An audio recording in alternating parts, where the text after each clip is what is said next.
Este vídeo es parte de la versión demo del curso Análisis en Microsoft Excel con Power Pivot, DAX y Power Query que tengo publicado en Udemy. Un curso que tiene casi 9000 estudiantes y que dura casi 30 horas. Esta versión demo contendrá todas las clases, pero la mayor parte de ellas serán la versión demo, es decir, clases que no estarán completas. Podrás ver entre un 40 y un 50% del contenido de cada clase. Si te gusta lo que ves, apóyame y adquiere el curso en Udemy a precio reducido con el enlace que tienes en la descripción del vídeo o en el canal. Muchas gracias. En el siguiente ejemplo que vamos a realizar con Excel, el origen de datos es un poco más complicado. Hay varias hojas con datos y en cada una de ellas hay varios rangos con datos. Tenemos aquí los datos de unas ventas repartidos en meses, cada mes es una hoja y dentro de cada mes tenemos rangos de datos que representan las ventas de un día en un centro comercial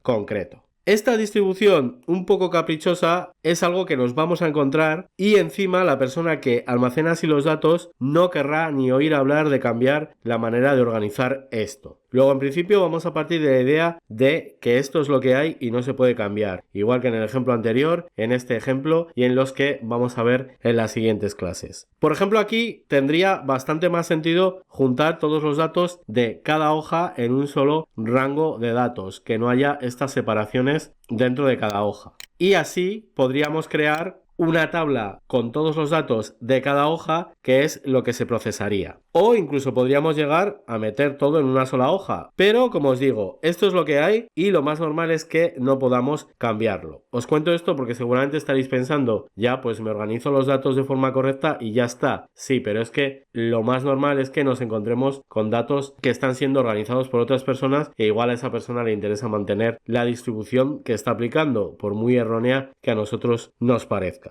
Yo me he encontrado más de una vez en esta situación, luego no es raro encontrarse con algo así. Bien, además de esta distribución de los datos un poco caprichosa, también debemos tener en cuenta que se irán añadiendo nuevos datos, tanto de meses en otras hojas como en las propias hojas hasta completar los datos de cada mes. Vamos a suponer que estos rangos de datos que tenemos aquí se van creando conforme nos llegan los datos de cada día y centro comercial. Luego, esto que os estoy contando también es algo que debemos tener en cuenta en la solución que encontremos. Como os he dicho hace unos segundos, podríamos pensar en que en cada hoja creemos una tabla que aglutine a todos los datos presentes y a los nuevos que se vayan añadiendo. Sería una solución similar a la clase anterior. Si haríamos eso, todavía nos faltaría ver cómo solucionar el que tengamos datos en varias hojas, pero es algo que tiene solución y que veremos en esta clase. Pero por ver algo diferente, por ver más posibilidades y también teniendo en cuenta que quizás no nos dejen cambiar la distribución de los datos, lo que vamos a hacer es que cada uno de estos rangos se conviertan en tablas individuales. Y así usaremos este ejemplo para ver el auténtico objetivo de esta clase, que es el cómo conseguir automatizar de alguna manera que se usen todas las tablas de un documento de Excel. Pero ojo, de un documento de Excel en el que también queremos obtener los resultados del análisis. Es decir, que todo esté en el mismo documento, tanto datos de origen como las tablas dinámicas que vayamos a crear en este ejemplo. Juntos, análisis y datos.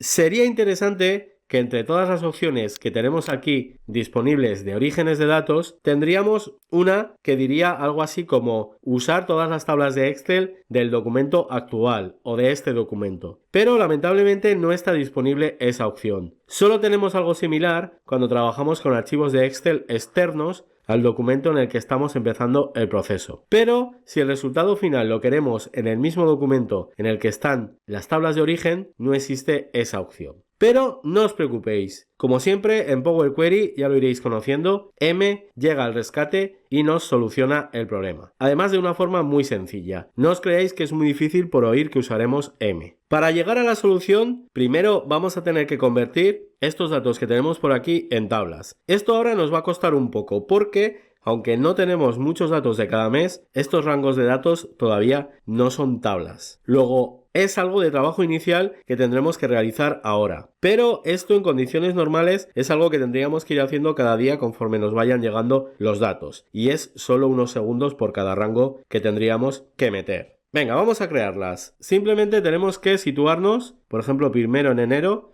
dentro de cada uno de los rangos y en la ficha insertar pulsamos en tabla.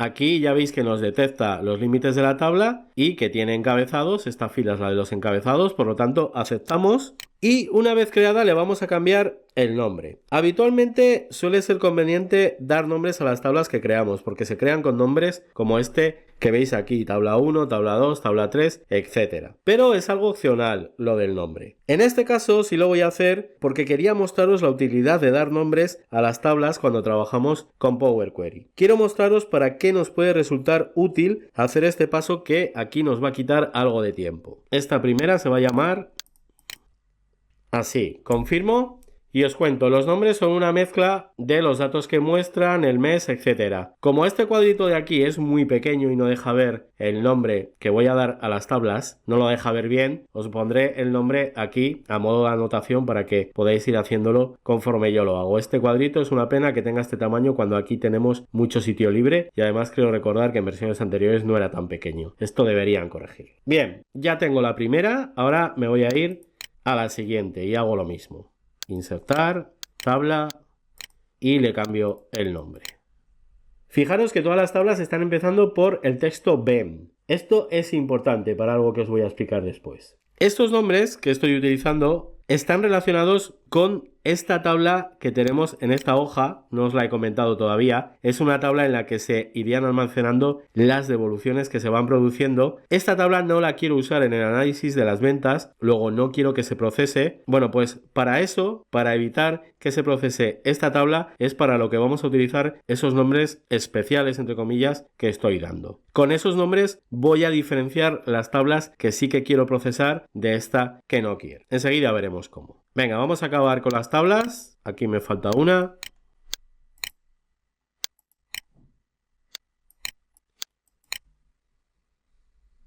Me voy a febrero y acabo con estas dos.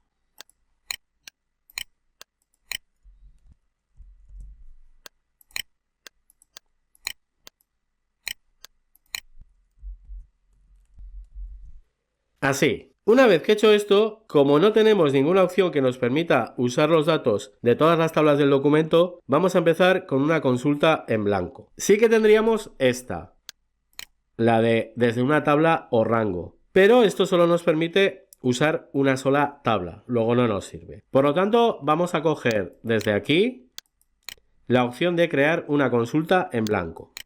Cuando elegimos esta opción es porque vamos a empezar la consulta escribiendo el código M, porque lo vamos a escribir nosotros. Pero vais a ver que en este caso es muy poco. Una vez que ya estamos aquí dentro, nos situamos en la barra de fórmulas, ya estamos, y escribimos lo siguiente. Confirmamos.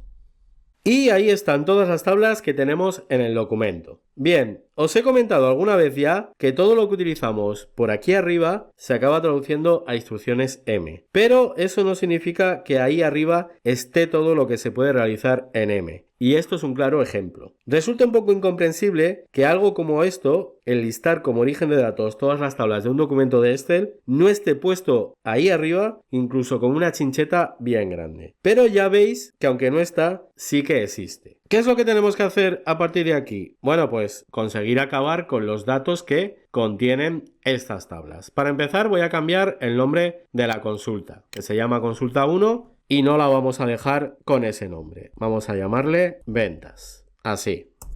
Bien, siguiente paso. Aquí tenemos las tablas que contiene el documento y su nombre. Esta es la columna que tiene el contenido de cada una de las tablas. Si seleccionáis aquí, veis aquí abajo os va mostrando el contenido de esas tablas que ha detectado. Pero fijaros que también está la que no quería procesar, la de devoluciones. Por eso era tan importante los nombres que estaba dando a las tablas. Como quiero usar solo las tablas de ventas, voy a poder utilizar esos nombres que he dado para diferenciarlas. Y así evitaremos que se use la tabla de devoluciones. ¿Cómo puedo hacer eso? Bueno, pues puedo crear en esta columna un filtro en el que le digo que solo quiero utilizar las tablas que el nombre empiece por el texto BEM, así, que son las que tienen los datos de venta. Y así solo usaré esas tablas. Acepto, ¿veis? Y desaparece esa tabla que no quería procesar. Estamos en un paso similar al de filtrar los archivos de las carpetas para usar solo los archivos CSV, pero aquí filtramos a través del nombre de las tablas. Bien, una vez llegado a este punto, en el que ya tenemos solo las tablas que nos interesan, se trata de conseguir juntar el contenido de todas en una sola. Eso lo hacemos con esta columna, la columna Content. Es posible, como en este caso, que dentro de las columnas que estemos viendo por aquí, cada una de estas celdas tenga otra tabla en su interior. Ya habéis visto que al seleccionar nos muestra el contenido que se corresponde con la tabla que nos está indicando que ha encontrado aquí. Bien, para conseguir sacar el contenido de estas tablas tenemos que utilizar este botón, el botón de expandir.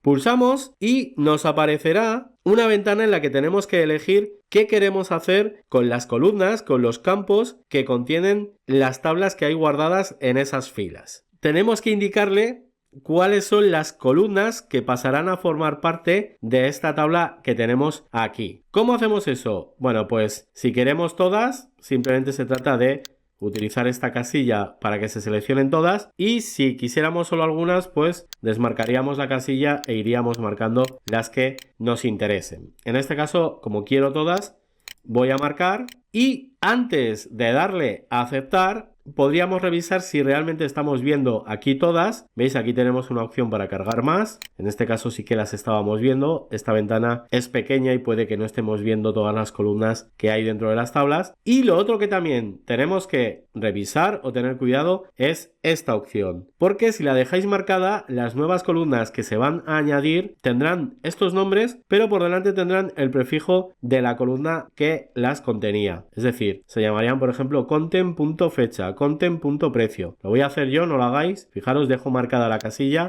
acepto, y veis los nombres de esas columnas que se han creado tienen ese prefijo. Esto no queremos. Por lo tanto, voy a repetir el paso. Dejamos marcadas todas las columnas, desmarcamos esta opción, aceptamos, y se expande todo el contenido de esas tablas y ya tenemos todas las columnas y filas de datos que había en cada una de las tablas que hemos logrado detectar. A partir de aquí ya estamos en un punto que conocemos, en el que solo tenemos que ir realizando las transformaciones que necesitemos. Ya tenemos el contenido de todas las tablas integrado en una sola consulta. ¿Qué podemos empezar realizando? Bueno, pues por ejemplo, se ha quedado aquí una columna del paso anterior en la que aparece el nombre de la tabla a la que pertenece cada fila de datos. Esa la vamos a quitar, también la podíamos haber quitado aquí, esta columna, una vez que ya la hemos utilizado para el filtro, ya la podíamos haber quitado aquí, pero bueno, como ya tenemos hecha la expansión, la quitamos aquí.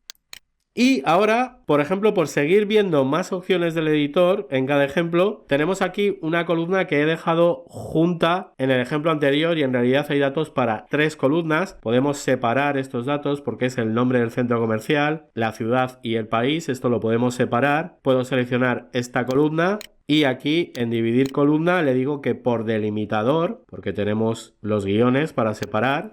Esto ya lo habíamos utilizado en un ejemplo en el que salían 2 columnas, pero en este caso van a ser 3. Ya veis que no hay ninguna diferencia porque prácticamente hace todo el trabajo él solo. Ya me ha detectado bien el delimitador. En las opciones avanzadas me dice que van a salir 3 columnas, por lo tanto acepto y ahí tengo esas 3 columnas. Los nombres de algunas columnas están mal, pero ahora los cambiaremos. Voy a continuar, por ejemplo, revisando los tipos de datos. Este no lo ha detectado como fecha, vamos a ponerlo. Este sería moneda, este texto, este también lo ponemos como texto, este también, y este también. Voy a crear una columna del nombre del mes para asegurarnos, para que veamos claramente que sí que se han cogido datos de todos los meses. Y ahora sí, voy a cambiar los nombres de columnas que estén mal. Por ejemplo, este centro, ciudad, país. Y aquí a esta última le ponemos mes. Y antes de cargar los datos en una tabla dinámica para que veamos que se pueden utilizar, fijaros que en este caso no ha hecho falta quitar ni duplicados de títulos, no hay duplicados por en medio, ni filas en blanco, nada, no hemos tenido que quitar nada. Al usar tablas no se han producido esos problemas. Hay una sola fila de títulos que ya está bien configurada y como solo se cogen las filas que forman parte de las tablas, no hay filas en blanco. Venga, vamos a cargar los datos. Los vamos a meter en una tabla dinámica, en una hoja nueva, aceptamos. Se procesa, aquí tenemos los campos y ya podemos empezar a crear nuestra tabla dinámica. Vamos a meter, por ejemplo, aquí países y por ver que tenemos todos los datos de todos los meses, voy a meter esto en una segmentación de datos. Así, podríamos configurar el formato, pero esto lo de siempre. Ya lo sabéis hacer perfectamente. Bueno, fijaros qué interesante y qué potencia. Cuanto más profundicéis en Power Query vais a descubrir auténticas maravillas escondidas. Y lo bueno del uso de esa función es que el proceso es muy similar a lo que pasaba con la exploración de carpetas. Fijaros, si creo más tablas y actualizo, voy a crear, por ejemplo, una nueva hoja, la que voy a llamar marzo. Voy a coger una de estas tablas. La voy a copiar aquí. Voy a cambiar la fecha.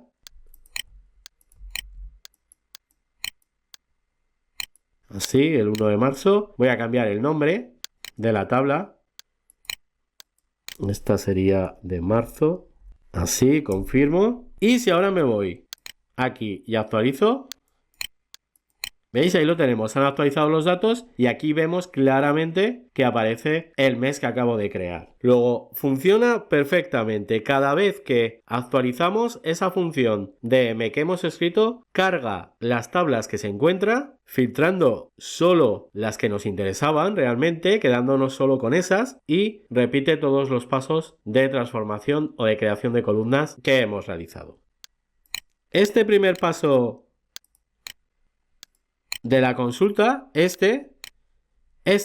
esa línea de código M es completamente dinámico y cada vez que se ejecuta devuelve las tablas que existen en ese momento, no solo las que existían en el momento de crear la consulta. Esto puede tener una vertiente mala, ya os lo he dicho. Hay que tener cuidado porque si en el documento hay tablas que no queremos usar, también se pueden colar. Pero para eso tenemos el tema de los filtros que podemos aplicar en este paso. En este paso podemos utilizar los metadatos de los orígenes de datos que ha encontrado para crear filtros. Un metadato es algo que describe a un objeto, en este caso el nombre de cada una de las tablas. Bueno, pues puedo utilizar eso para filtrar. Bueno, pues ya está. Fijaros como un poquito de M permite hacer cosas que parecen imposibles desde el editor o desde Excel. Venga, vamos a guardar y seguimos con más cosas.